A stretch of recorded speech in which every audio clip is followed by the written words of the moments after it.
আসসালামু আলাইকুম ভিউয়ার্স। আমি এখন পাটিসাপটার পুর তৈরি করব। তো এটার জন্য আমি নারকেল নিয়েছি আর কিছু মুড়ি পাটায় পেষে গুঁড়ো করে নিয়েছি। তো এর সাথে আমি গুড়, মুরসি গুড় বলি আমরা, পাটালি গুড়টা অ্যাড করে দেব।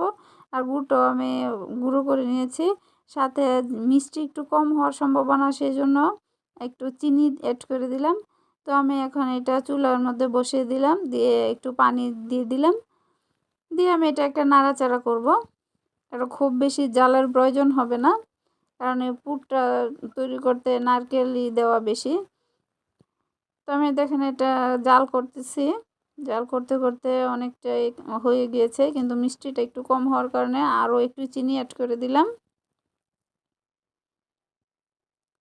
দেখেন চুলাটা আমি একদমই লো হিটে ছিল, তো এখন একটু বাড়িয়ে দিলাম।